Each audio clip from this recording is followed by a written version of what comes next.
Hi, my name is Jonathan Anomali, and I teach at Duke University and UNC Chapel Hill. Today I'm going to talk about the tragedy of the commons. Let's start with an example. When Polynesians arrived in Hawaii over 1,000 years ago, they encountered a flightless bird, which archaeologists now call moa nalo, the Hawaiian words for lost bird. Because the birds had no natural predators, they lost the capacity to fly and were easy prey for hungry Hawaiians.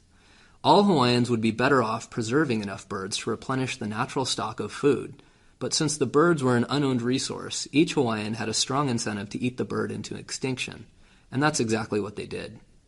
Commons tragedies occur when resources are either unowned or commonly owned, and when the benefits of use go to each person, while the costs are shared by everyone in a group.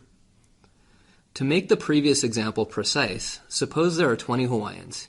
Each Hawaiian gains 5 utility points from killing and eating a bird, while all Hawaiians as a group lose 10 utility points every time another bird bites the dust.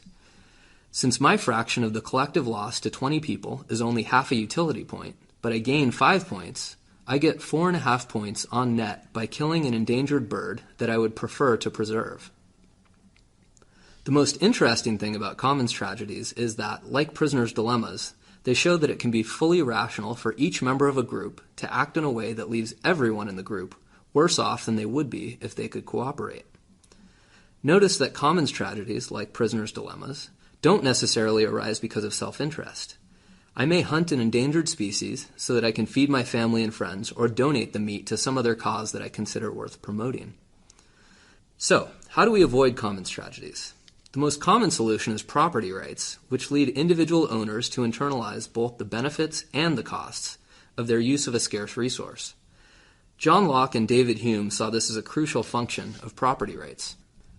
Property rights can be used to preserve scarce resources like endangered species, but they can also be a tool for increasing social welfare by incentivizing the production of new and better resources. Since most productivity gains come from ideas for transforming existing resources into new products, intellectual property is an especially important form of private property rights.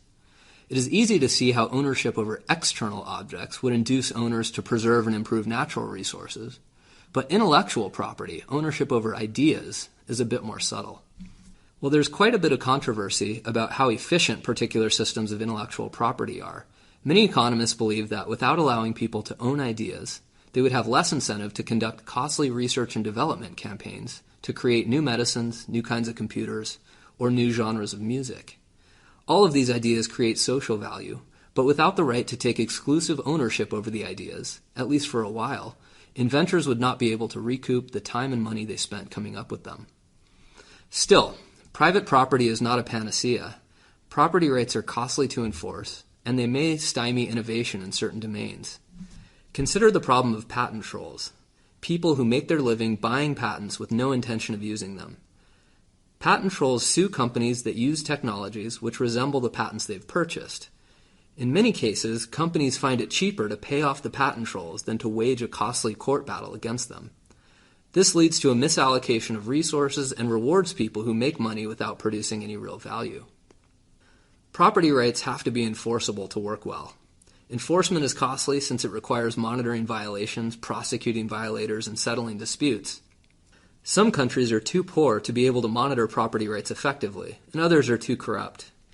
In these cases, Elinor Ostrom has shown that local commons tragedies, like overfishing a lake or overgrazing cows on a common pasture, can sometimes still be solved by communities. In place of formal property rights and court adjudication, members of small communities often rely on social norms that determine how property can be acquired, used, and traded. People who violate local property norms are ostracized or excluded from enjoying important social benefits. In these cases, our concern for a good reputation and for the benefits of living in a community can solve commons tragedies, but only when monitoring social norms is cheap and group cohesion is strong. I'd like to end with a challenge for you. Think about a commons tragedy you've witnessed in the last month and try to figure out why it hasn't already been solved through social norms or through legal sanctions.